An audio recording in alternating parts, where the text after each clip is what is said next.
Puji Tuhan. Puji Tuhan, haleluya. Amin.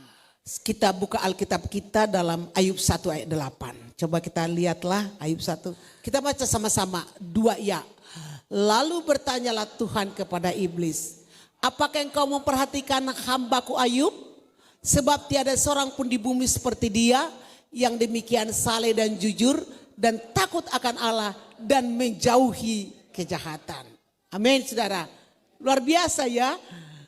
Seorang kepala rumah tangga Ayub dibanggakan Tuhan. Kepada siapa dia dibanggakan Tuhan? Kepada iblis. Wow. Berarti Tuhan itu ngobrol dengan iblis. Dibanggakan Tuhan kepada iblis. Misalnya saudara, ada seorang orang tua membanggakan anaknya. Lihat anakku itu rajin, pintar. Dan dia penurut. Luar biasa kan? Bagaimana kalau orang tua mendukakan hati anaknya? Ini yang lebih membuat kita sedih. Luar biasa, ini kepala rumah tangga siapa Ayub itu? Kita baca dari ayat 1. Coba buka ayat 1.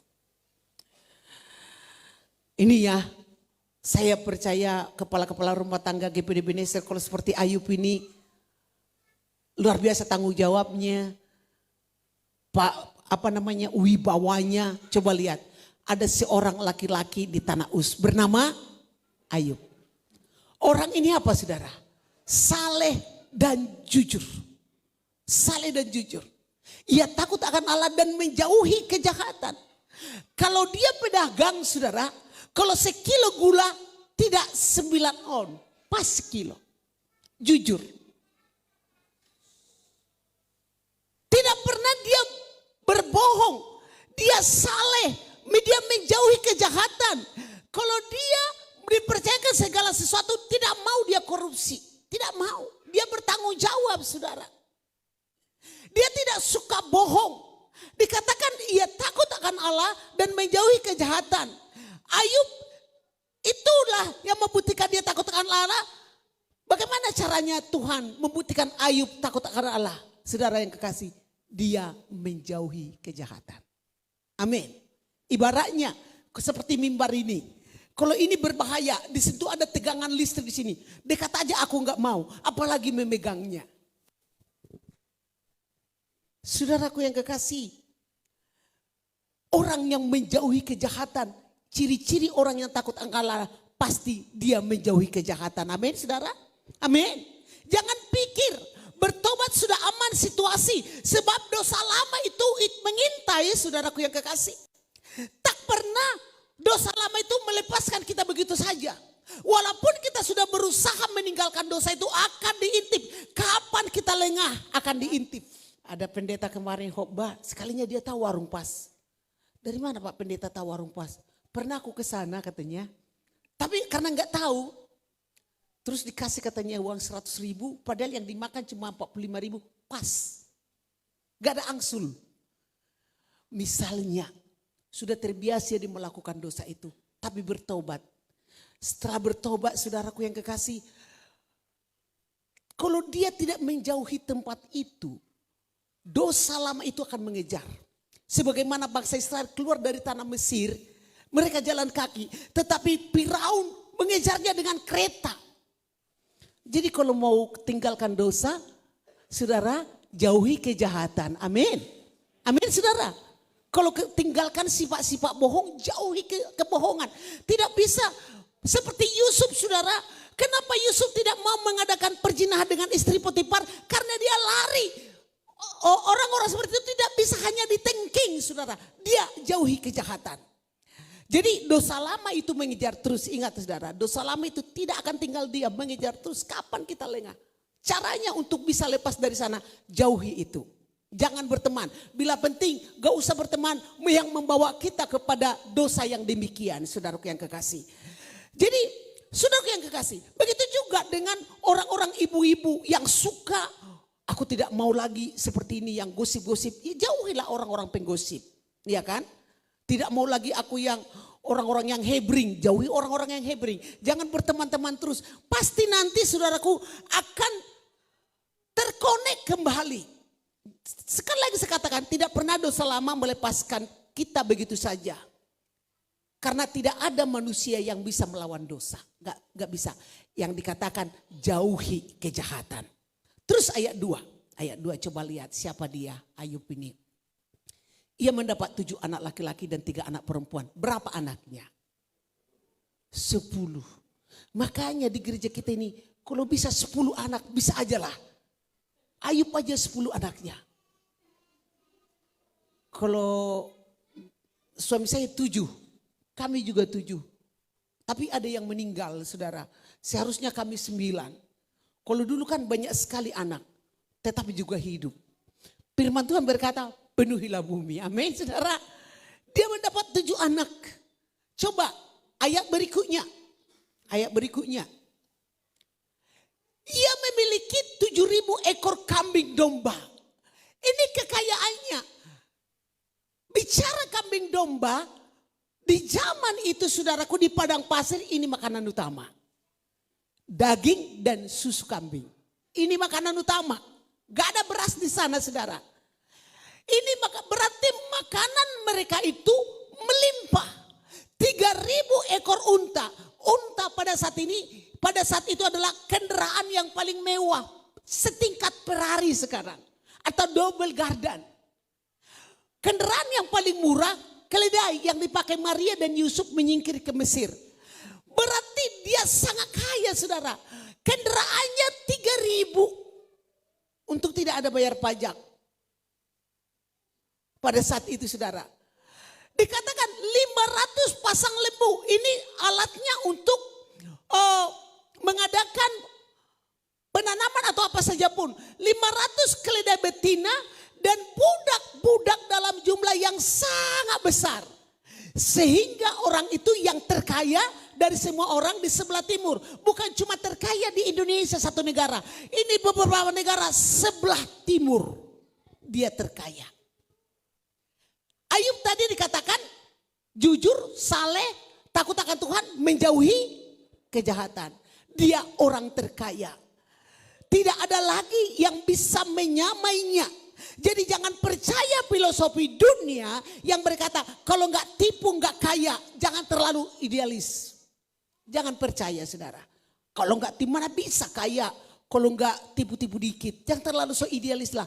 Tidak ada itu. Buktinya Ayub terkaya tetapi dia jujur dan saleh. Jadi rumus anak Tuhan, kita anak Tuhan makin jujur, makin baik, makin tulus, makin diberkati. Katakan amin. Amin ya. Itu rumus anak Tuhan. Makin saleh, makin baik, makin rajin, makin jujur, makin tekun. Makin diberkati Tuhan. Karena di dalam Ulangan 28, coba nanti kembali ke sana. Apa syaratnya dalam Ulangan 28 saudara? Ini kan ayat yang sangat, jika engkau ayat 1 mendengarkan suara Tuhan Allahmu dan melakukan dengan setia segala perintah yang ku sampaikan pada hari ini, maka Allahmu akan mengangkat engkau di atas segala bangsa di bumi. Segala berkat ini akan datang kepadamu dan menjadi bagianmu jika engkau mendengarkan suara Tuhan Allahmu. Diberkatilah engkau di kota, diberkatilah engkau di ladang, diberkatilah buah kandunganmu, hasil bumimu dan hasil ternakmu, yakni lembu sapimu dan kandungan kambing dombamu. Diberkatilah bakulmu dan diberkati tanpa adogananmu, diberkati engkau pada waktu masuk dan diberkatilah engkau pada waktu keluar dan seterusnya. Tapi syaratnya tadi di ayat 1 apa dikatakan? Jika engkau baik-baik mendengarkan suara Tuhan Allahmu dan melakukan dengan setia. Dengan setia, amin. Jangan sekali-sekali, setia. Segala perintah yang kusampaikan kepadamu. Jadi saudara, itu Ayub.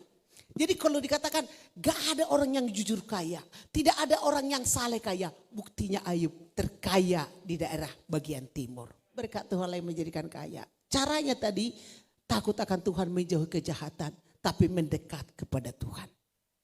Saudaraku, ayat 4 coba kembali lagi. Bagaimana Ayub ini kan. Bayangkan menurut saudara, jangan pikir Ayub yang borokan itu dia ganteng loh saudara. Ganteng dia. Jangan pikir dulu waktu dia sudah borokan, sudah gatal-gatal itu. Nanti itu proses Tuhan. Coba dia kaya. Anaknya berapa tadi teman-teman? 10. 7 laki-laki, 3 perempuan. Coba namanya orang kaya. Anaknya juga kaya. Dengar, kita baca anak-anaknya yang lelaki biasa mengadakan pesta di rumah masing-masing. Anaknya punya rumah masing-masing. Menurut giliran dan ketiga saudara perempuan mereka diundang untuk makan dan minum bersama-sama mereka. Saudaraku, dulu sampai sekarang orang kaya itu suka bikin pesta. Makan-makan, pesta. Saudara, ayat 5 coba. Ayat 5 apa yang dirasakannya? Setiap kali apabila hari-hari pesta telah berlalu, Ayub memanggil mereka dan menguduskan mereka. Keesokan harinya pagi-pagi bangunlah Ayub lalu mempersembahkan korban bakaran sejumlah mereka sekalian. Sebab pikirnya mungkin anak-anakku sudah berbuat dosa dan mengutuki Allah dalam hati. Demikianlah dilakukan Ayub senantiasa. Artinya saudara, anaknya yang pesta Ayub gelisah. Apa yang digelisahkan Ayub? Gak dikatakan, adakah minuman di sana sekarang? Bukan. Adakah uang mereka? Bukan. Tentu itu sudah banyak. Yang digelisahkan Ayub, mana tahu anak-anaknya itu dalam pesta itu berdosa pada Tuhan. Kan karena pesta-pesta kan. Lagi senang-senang, lagi happy-happy. Seringkali lupa Tuhan. Lupa. Ingat Tuhan. Tapi kalau waktu susah, ingat Tuhan.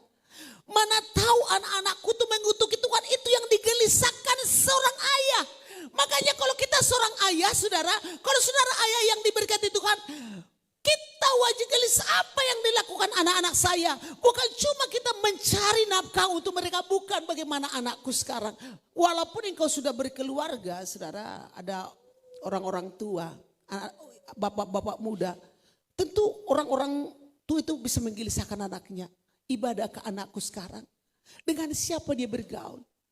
Bayangkan Ayub ini gelisah hatinya. Tadi malam anak-anakku pesta, mengundang teman-temannya, mereka minum. Mana tahu mereka mengutuki Allah, karena mereka sudah lupa mungkin lagi. Ya namanya pesta-pesta mungkin minum-minum sampai dikatakan, mana tahu anak-anakku itu mengutuki Allah. Lalu setelah itu saudara, dikonseling anaknya, dikuduskan. Ayub memanggil mereka. Amin, bapak-bapak. Amin. Beranikah bapak-bapak memanggil anaknya kalau anaknya walaupun dia lebih hebat dari saudara. Walaupun anak itu lebih hebat dari bapaknya. Seorang bapak wajib memanggil anaknya. Ngapain kau tadi malam? Gimana pesta kalian itu tadi malam? Apa yang dibicarakan Ayub pada anak-anaknya? Sini semua. Gimana acara kalian tadi malam? Dipanggil anak-anaknya, dikonseling mereka. Dikonseling, dinasehati. Kalau dilihatnya ada yang tidak beres, keesokan harinya pagi-pagi bangun Ayub. Lalu dia menguduskan anak-anaknya dengan cara mengorbankan korban bakaran sebanyak jumlah mereka sekalian 10. Yang dikorbankan Ayub. Dengar saudara, karena dia takut akan Allah, dia tidak mau anak-anaknya menyakiti hati Tuhan. Amin Bapak Ibu, amin. Bapak Ibu itu yang penting. Kalau soal pekerjaan anak-anak itu, ada lagi yang ngomong seperti ini. Anak saya katanya sekarang sudah kaya, dia yang bisa membantu kami secara ekonomi. Walaupun sekarang dia sudah beda agama, bangga dia. Untuk apa? Saya pernah ngomong dengan seseorang kebetulan si Mamora saudara. Memang setelah dia meninggalkan Tuhan, ekonominya bangkit. Keluarganya semua bangga sekarang itu. Wah, setelah dia jadi ini katanya, sekarang dia yang banyak bantu kami. Hanya sampai di situ. Pengertiannya dia tidak tahu dunia dan segala isinya ini berlalu ini sehebat apapun. Tetapi coba seorang ayah mengkonseling anak-anaknya. Seorang ayah menguduskan anaknya. Berarti dia teladan. Seorang ayah memberikan korban kepada Tuhan. Apa yang dikatakan Ayub pada Tuhan, ampuni anak-anakku kalau anak-anakku berbuat dosa kepadamu. Dekat sekali Ayub dengan Tuhan. Intinya saudara, yang di hati Ayub menyelamatkan keluarganya. Ayub itu orang kaya tadi atau enggak? Kaya. Dia pengusaha sukses. Tetapi pasti dia orang sibuk. Sesibuk apapun Ayub, dia berikan waktunya untuk konseling anak-anaknya. Gimana dengan bapak-bapak? Adakah waktu untuk konseling dengan keluarga sebelum tidur? Makanya di gereja kita selalu kami harapkan dan kami himbau adakan mesbah doa di tengah-tengah keluarga. Kalau di pastori sebelum kami tidur doa semua. Setelah bangun tidur 4:30 sudah doa semua. Sebelum tidur, makanya anak-anak di rumah tidak berani pulang terlalu malam karena 7:30 sudah doa malam kami. Mulai dari dulu. Apakah kita tidak bisa masuk ke dalam? Bisa, tetapi kita dikuatkan Tuhan. Dengar bapak-bapak, seringkali kita lupa konseling anak-anak ini tentang firman Tuhan. Hanya yang kita cari uang itu bagus. Tetapi bukan ibu yang mengkonseling, sekalipun ibu tetap berusaha untuk itu. Tapi wibawa seorang bapak itu beda dengan wibawa seorang ibu. Karena bapaklah pemegang tongkat di sebuah rumah tangga. Kalau engkau posisikan dirimu seperti itu. Amin saudara. Amin. Lalu setelah itu ayat 6. Kita bahas satu ayat 6. Dengar ini. Dia kan kaya. Dia soleh, terhormat. Nanti kalau kita lihat, dia sangat terhormat.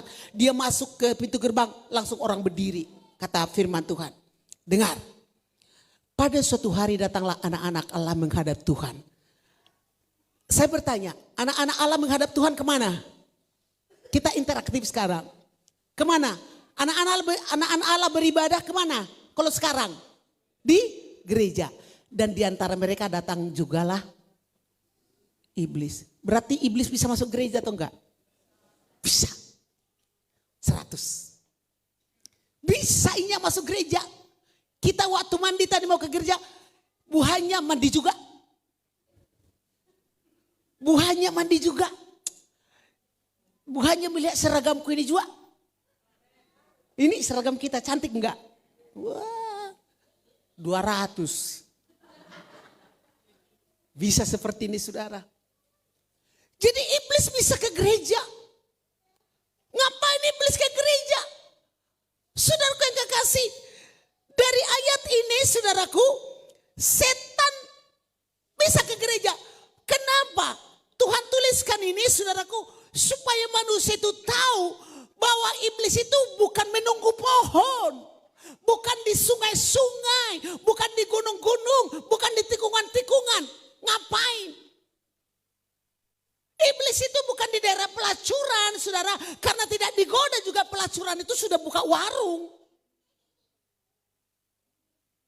Iblis itu bukan di tempat maksiat dan segala macam. Karena tanpa digoda juga mereka sudah bekerja. Tapi dia datang ke gereja untuk menggoda anak-anak Tuhan. Ngapain ke gereja? Ada ceritanya iblis tua, saudaraku. Ke gereja karena tidak bisa apa-apa. Lalu kepala iblis memanggil mereka. Ada 3 orang iblis dipanggil. Ngapain kamu tadi? Waktu anak-anak Tuhan itu mau ke gereja bos. Mereka naik kelotok, kutenggelamkan kelotoknya. Mati mereka semua. Salah, mereka masuk surga. Kata bosnya. Waktu mereka ke gereja bos, saya buat mereka celaka. Salah katanya. Lalu karena ada iblis yang tua. Kamu apa yang kau kerjakan? Aku sudah tua bos. Saya tidak bisa lagi menenggelamkan. Lalu waktu mereka ke gereja, saya pergi ke gereja. Ngapain kau di gereja? Waktu pendeta maju ke depan, saya ambil kipas. Saya kipas-kipas mereka baru ngantuk. Gak dengar firman Tuhan. Bagus katanya. Apalagi sekarang bukan kipas-kipas lagi iblis pengantuk. Dibuat kita membuka handphone. Waktu firman Tuhan. Akhirnya pikiran kita buyar, balas WA, buka Facebook. Kalau kepanjangan pendeta khotbah, dasar pendeta terlalu panjang khotbah, bikin status. Wah itu, ini kerjaan iblis ini saudara, kerjaan iblis. Saudaraku yang kekasih, ayat 7 coba lihat. Biar kita, ini memang luar biasa. Maka bertanyalah Tuhan kepada iblis, dari mana engkau? Bertanya. Lalu iblis kepada Tuhan, dari perjalanan mengelilingi dan menjelajah bumi. Jadi apakah Tuhan tidak tahu dari mana iblis? Yakinkah saudara Tuhan maha tahu? Hah? Tapi kenapa Tuhan tanya? Supaya Alkitab mencatat, supaya kita tahu kartunya bahwa iblis tidak menjaga pohon. Iblis tidak di rumah tua, iblis tidak di kuburan, tetapi menjelajahi bumi. Firman Tuhan berkata iblis seperti singa yang mengaum-ngaum memangsa manusia. Menjelajahi bumi, ngapain dia di kuburan? Gak ada waktu iblis di kuburan, dia mau bekerja. Kenapa iblis bekerja mau mencari temannya supaya ada menemani dia nanti di neraka. Kematian yang kekal dibakar selama-lamanya. Jadi kenapa Tuhan tanya, apakah Tuhan tidak tahu tapi supaya iblis buka kartu. Alkitab dalam Ayub 7 ayat 9, coba dulu Ayub 7 ayat 9, buka sebentar supaya jelas kita ini. Coba ini, sebagaimana awan lenyap dan melayang hilang, demikian juga orang yang turun ke dalam dunia orang mati tidak akan muncul kembali. Kalau sudah mati hanya dua, sorga atau neraka. Hades kah atau Firdaus? Lalu yang 10, ia tidak lagi kembali ke. Jadi siapa yang membuka hudun itu? Iblis yang menyerupai. Ia tidak kembali lagi ke rumahnya dan tidak dikenal lagi oleh tempat tinggalnya. Makanya saudara, waktu hidup ini kita meninggal ada portuner. Mana dikubur dengan portunernya? Makanya baik-baik sekarang, nikmati hidup. Untuk dirinya aja pelit. Kalau mati untuk siapa? Makanya saya ini tanya menantuku Miranda ini. Aku tidak mau menantu yang pelit. Kalau aku mati nanti mereka juga yang ambil semua. Nanti terkenal aku jadi menantu yang pelit dalam hatiku. Makan nak. Mertua yang pelit. Kalau aku mati nanti meninggal adik saya. Ada yang ambil emasnya. Mama saya meninggal, saya sudah ceritakan sama kalian. Pelitnya minta ampun. Dia milih orang semua. Makanya jangan mau pelit. Amin. Apalagi kita mertua-mertua. Menantu juga baik-baik sama mertua. Awas jalan. Coba tanya Miranda. Dikit-dikit ke pulang. Mak minta ini mak. Memang kamu ini. Tapi dalam hatiku kalau kita meninggal nanti. Mereka juga yang ambilin. Belum selesai kita disuntik formalin. Sudah habis harta. Sudah kulihat saudara. Belum disuntik formalin. Mamaku meninggal. Udah foto. Wah, mamanya Erna, bapaknya Erna dengan semua. Sudah di mana dengan abangku yang pendeta itu. Ada yang melihat kantong jasnya karena mamaku ini di mana-mana ada duitnya. Habis semua. Sampai jam Rolexnya gak tahu dengan siapa. Makanya waktu di hidup ini berbuat baiklah. Amin saudara. Amin. Supaya kita bisa dikenang orang. Jadi orang meninggal itu tidak kembali lagi ke tempat tinggalnya. Jadi jangan mau dibodohi, apalagi ada orang meninggal dikasih dulu makanannya. Itu tidak bisa. Lalu bertanyalah Tuhan kepada iblis. Dengar inilah yang kita baca tadi. Setelah mereka komunikasi. Apakah engkau memperhatikan hambaku Ayub? Sebab tiada seorang pun di bumi seperti dia. Yang demikian saleh dan jujur dan takut akan Allah. Dan menjauh kejahatan. Luar biasa. Ayub di hati Tuhan. Dibanggakannya kepada iblis. Dibanggakannya Ayub kepada iblis. Jadi Tuhan suka bangga-banggakan anaknya kepada iblis. Sebagaimana kita suka banggakan anak kita bila berprestasi. Coba kalau anak kita berprestasi kan. Suka bangga orang tua. Karena kebanggaan orang tua adalah anak. Tapi bagaimana kalau anak yang mendukakan hati orang tua, betapa menangisnya kita. Apakah pertanyaan sekarang bagi kita? Apakah kita anak yang membanggakan bagi Tuhan atau mendukakan Tuhan? Coba. Ayat berikutnya, kita lanjut. Lalu jawab iblis kepada Tuhan. Apakah dengan tidak mendapat apa-apa Ayub takut akan Allah? Artinya ini, iblis berkata kalau orang Kristen bangkrut coba karena dia kaya. Kambing domba 7.000, 5 ekor unta, budak banyak, lembu banyak, harta banyak, makanan banyak, anaknya banyak. Nyata aja dia takut akan Tuhan, kata iblis saudara. Dia menyenangkan Tuhan. Tapi coba kalau dia bangkrut, kata iblis. Saudaraku yang kekasih.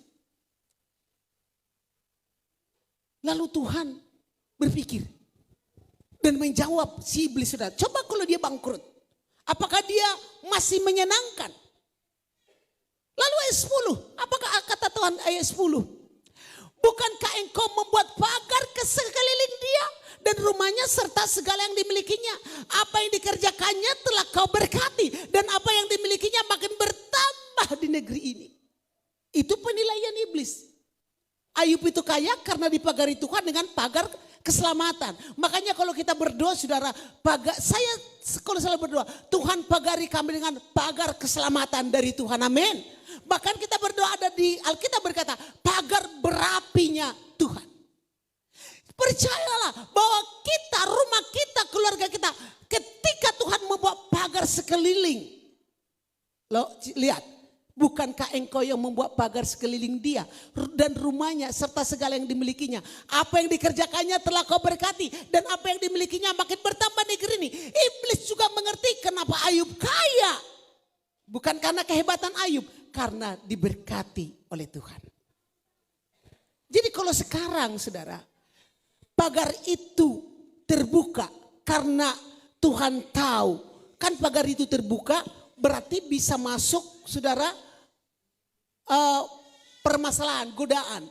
Karena Tuhan tahu kita mampu menghadapinya. Lalu ayat 11, coba ayat 11. Tetapi ulurkanlah tanganmu dan jamalah segala yang dipunyainya.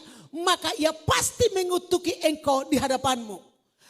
Iblis tahu kalau manusia itu banyak masalah.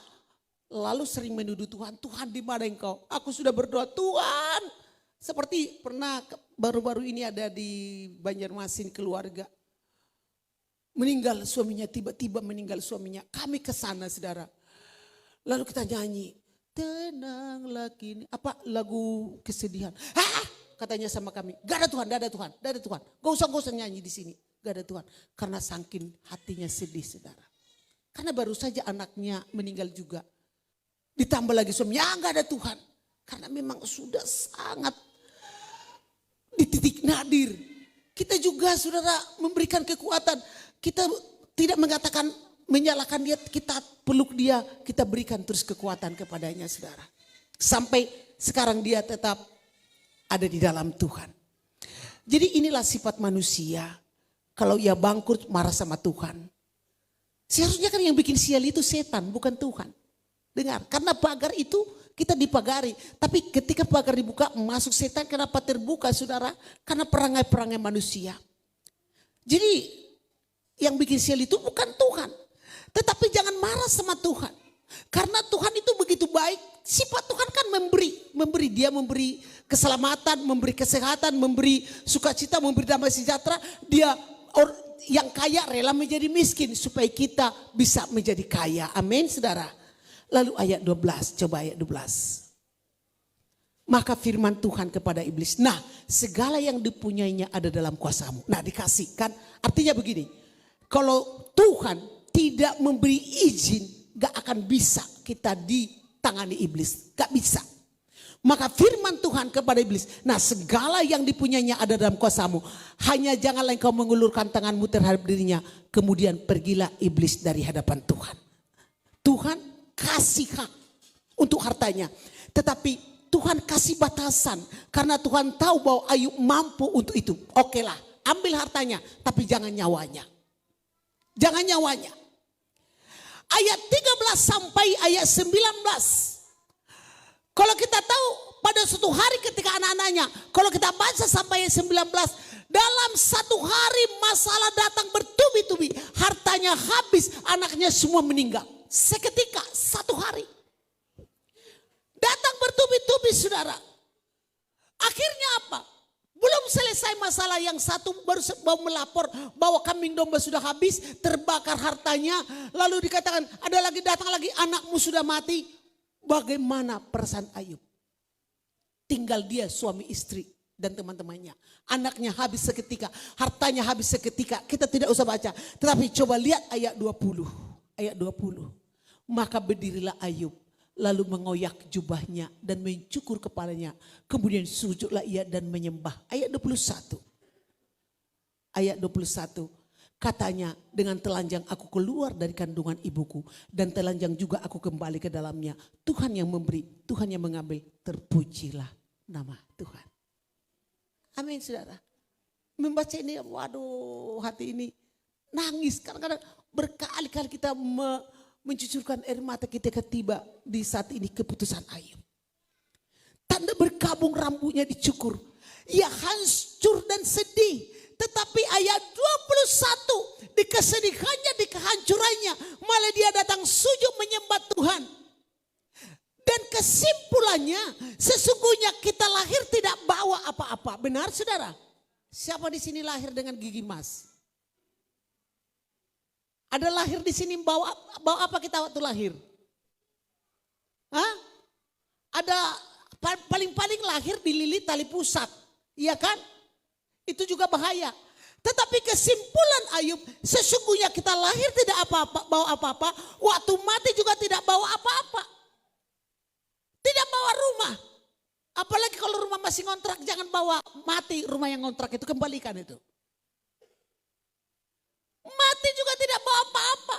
Makanya sudah kalau kita tahu ini, lahir tidak bawa apa-apa, mati tidak bawa apa-apa. Tuhan yang memberi, Tuhan mengambil, terpujilah nama Tuhan. Amin saudara. Amin. Hanya sampai di situ. Untuk apa kita pusing? Untuk apa kita stres memikirkan semuanya? Untuk apa kita mau raup seluruh dunia ini? Firman Tuhan berkata, untuk apa engkau memperoleh seluruh dunia kalau jiwamu binasa? Firman Tuhan berkata, satu jiwa lebih berharga dari seluruh dunia. Amin saudara. Satu jiwa lebih berharga dari seluruh dunia. Waktu sakramen, orang kaya, walaupun kuburannya di San Diego Hills. San Diego Hills saudara, kuburan yang sangat mahal. Pernah saya satu mobil dengan orang kaya. Tapi entah kenapa orang kaya ini 3 orang ibu-ibu kok naik taksi, naik angkutan. Lalu kami juga dengan di daerah Sidikalang itu kan. Dia ngomong, mereka saudara baru saja memperbaiki kuburan di San Diego Hills. Katanya kalau yang 7 kuburan itu masih makin bertingkat, makin tinggi 2,5 M. Untuk 7 kuburan. Pada saat itu sekarang sudah lebih mahal lagi. Kenapa di San Diego Hills itu mahal Namburu? Di situ ada kolam renang. Ada bioskop. Ada mall. Mahal lah kuburan itu saudara. Tapi semahal kuburan di San Diego Hills sama kedudukannya dengan di Sandehan. You ngerti Sandehan? Sungai kayu? Sama. Ketika mati dari tanah engkau kembali ke tanah. Hanya itu aja. 1x2. Peti mati itu tidak ada apanya. Mau peti mati murah, peti mati mahal sama. Semua nanti busuk juga. Ada sekarang peti mati katanya yang harga 500 juta. Tapi ada juga peti mati yang harga 1 juta. Sama saudara. Jadi kesimpulan Ayub di ayat 21. Hanya pinjam, bukan milik kita. Itu titipan, itu milik pusaka Tuhan. Amin. Jadi apa yang ada pada kita ini? Hanya pinjam. Amin. Terpuji, aku akan kembali ke dalamnya. Tuhan yang memberi, Tuhan yang mengambil. Terpujilah nama Tuhan. Makanya saudara, kita sadar hidup kita di dunia ini hanya pinjam, bukan pemilik. Setan berhasil membuat Ayub miskin. Pada suatu hari datanglah anak-anak Allah menghadap Tuhan. Dan di antara mereka juga iblis untuk menghadap Tuhan. Iblis datang juga di gereja. Iblis 2 kali ditulis. Lalu ayat 2. Ini Ayub sudah miskin tadi. Maka bertanyalah Tuhan kepada iblis. Dari mana engkau? Jawab iblis kepada Tuhan. Dari perjalanan mengelilingi dan menjelahi bumi. Saya katakan sekali lagi supaya dia buka kartu. Bahwa dia tidak menjaga kuburan. Dia tidak menjaga pohon-pohon. Dia tidak di tikungan-tikungan. Dia tidak di tempat-tempat rumah-rumah tua. Tidak. Iblis tidak di sana. Apalagi kalau rumah kita saudara. Tidak berhak iblis masuk di rumah kita. Karena kita lebih berkuasa. Amin saudara. Lalu ayat 3. Coba firman Tuhan kepada iblis. Ngomong lagi Tuhan. Padahal Ayub sudah miskin, anaknya habis sudah. Apakah engkau memperhatikan hambaku Ayub? Ini Tuhan ini. Sebab tidak ada seorang pun di bumi seperti dia. Yang demikian saleh dan jujur dan takut akan Allah. Dan menjauhi kejahatan. Ada sifatnya dia mengutarakan Tuhan kepada iblis. Ayub saleh, jujur. Takut akan Tuhan, menjauhi kejahatan. 4 dituliskannya. Ia tetap tekun dalam kesalehannya. Dengar, walaupun banyak cobaan, walaupun banyak masalah, meskipun engkau telah membujuk aku, kata Tuhan, melawan dia untuk mencelakakannya tanpa alasan. Wow, Ayub bukan karena dosanya, tanpa alasan. Jadi kalau engkau merasa saudara, aku sudah baik, aku sudah melayani Tuhan, aku sudah setia, engkau punya masalah, jangan-jangan seperti Ayub, Tuhan izinkan tanpa alasan. Amin saudara. Jangan katakan dia punya masalah karena banyak dosanya. Oh belum tentu saudara. Tuhan izinkan. Tuhan buka pagar itu sedikit. Masih sedikit. Ayub kan sudah dibuka semua pagar itu. Kita masih sedikit dibuka Tuhan pagar. Tanpa alasan. Saudaraku yang kekasih. Ayub menderita tanpa alasan. Kenapa Ayub Tuhan izinkan menderita? Tetapi di sini Allah membakar Ayub kepada setan. Artinya Tuhan membakar Ayub untuk meledek dan mempermalukan setan. Jadi biarlah kita saudara, saya dan saudara Tuhan pakai untuk mempermalukan setan. Lalu ayat 4 apa kata iblis ayat 4. Ini memang iblis itu selalu ada alasan. Lalu jawab iblis kepada Tuhan. Kulit ganti kulit, orang yang memberikan segala yang dipunyainya ganti nyawanya. Ayat 5. Coba ayat 5. Ini agak panjang sedikit ya. Untuk ini. Tapi ulurkanlah tanganmu dan jamalah tulang dan dagingnya. Ia pasti mengutuki engkau. Wah sudah habis hartanya. Disuruh lagi jamah tulang dan dagingnya. Pasti gak tahan. Lalu ayat 6. Ayat 6. Maka firman Tuhan kepada iblis. Nah ia dalam kuasamu, hanya sayangkan nyawanya. Jangan ambil nyawanya. Ayat 7. Tuhan selalu kasih batasan. Jadi saudara, pencobaan yang ada pada kita tidak melebihi kekuatan kita. Karena Tuhan tahu kekuatan kita. Tuhan ada batasan. Amin saudara. Kemudian iblis pergi dari hadapan Tuhan. Lalu ditimpanya Ayub dengan bara yang busuk. Dari telapak kakinya sampai batok kepalanya. Gatal semua. Gatalnya itu mau digarukkan dengan keramik, dengan beling-beling. Gak bisa berhenti. Sakitlah dia seluruh tubuhnya. Penyakit dari telapak kaki sampai batok kepala. Ayat 8, coba lihat 8. Lalu Ayub mengambil sekeping beling untuk menggaruk-garuk badannya sambil duduk di tengah-tengah abu. Gak ada lagi harganya. Terus ayat 9. Maka bertanyalah istrinya sudah marah. Masih bertekunkah engkau dalam kesalahanmu? Kutukilah Allahmu dan matilah. Istrinya berpikir masalah ini dari Tuhan. Ini tanda-tandanya dia menyalahkan Tuhan. Padahal istrinya tidak ngalamin. Tapi dia marah-marah saudara. Inilah istri yang tidak menjadi berkat di tengah-tengah keluarga. Lalu ayat 10, coba lihat ayat 10. Tetapi jawab Ayub pada istrinya, engkau berbicara seperti perempuan gila. Nah inilah istri yang tidak mendukung suami. Seperti perempuan gila. Apakah kita mau menerima yang baik dari Allah, tetapi tidak mau menerima yang buruk. Dalam kesemuanya itu Ayub tidak berbuat dosa dengan bibirnya. Inilah kepala rumah tangga yang luar biasa. Saudaraku yang kekasih, ada lagi sifat Ayub ini. Dia kaya. Tapi coba kita lihat Ayub 31 ayat 1. Coba lihat, buka dulu sebentar. Ayub 31 ayat 1. Aku telah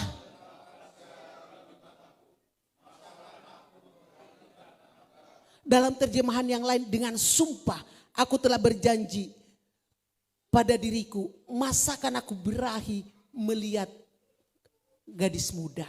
Masakan aku bernafsu. Artinya apa? Dia sudah kaya. Dia menjaga diri dengan kekudusan. Amin. Amin. Engkau bapak-bapak dilihat orang atau tidak dilihat orang. Terus jaga kekudusan keluarga. Itu Ayub. Lalu yang lebih saya bikin kagum lagi dengan Ayub ini. Ayub 29 ayat 15. Coba Ayub 29 ayat 15. Apa yang dilakukan Ayub? Aku menjadi mata bagi orang buta. Berarti apa? Dia menuntun orang buta yang tidak bisa melihat. Dia membuat mereka melihat. Kaki bagi orang lumpuh, dia menolong. Dia tidak pelit, dia menolong orang yang lemah. Dia menjadi berkat bagi mereka. Lalu ayat 16, coba 16. Aku menjadi bapa bagi orang miskin, saudara. Artinya apa? Dia bisa membiayai orang-orang miskin dari kekayaannya. Bukan cuma untuk dirinya. Banyak sekarang bapak-bapak dalam rumah tangga juga gak jadi berkat. Apalagi bagi orang lain. Aku menjadi bapak bagi orang miskin. Dan perkara orang yang tidak aku kenal, ku selidiki. Tidak dikatakan, ngapain aku nolong dia? Gak ada artinya. Dia juga gak keluarga. Dia juga gak siapa-siapa.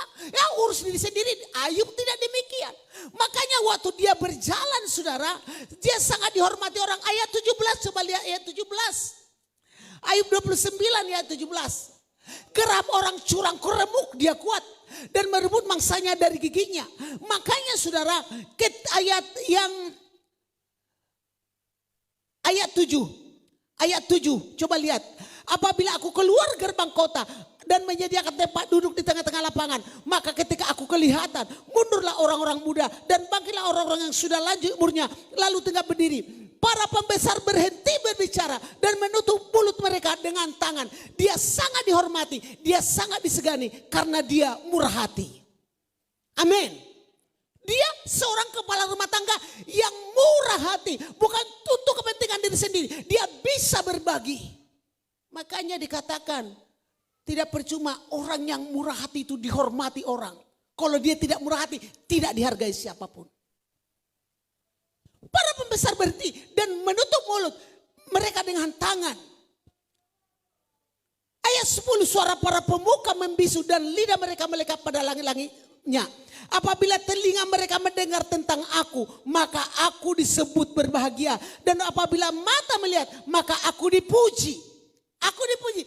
Ayub banyak mendapat pujian karena kebaikannya. Dia saleh, dia murah hati, dia menolong banyak orang. Sampai dia bisa mata bagi orang yang buta, menjadi kaki bagi orang yang lumpuh.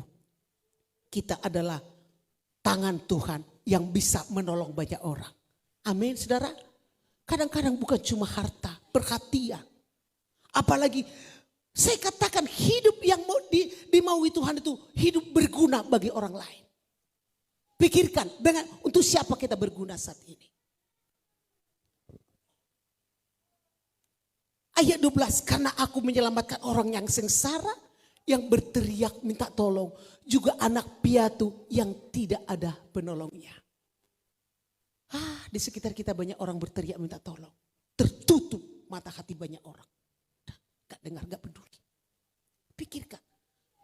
Bergunakah kita di hidup ini? Itu sebabnya Tuhan memulihkan keadaan Ayub. Ayat 4 pasal terakhir. Pasal 42 bagian terakhir.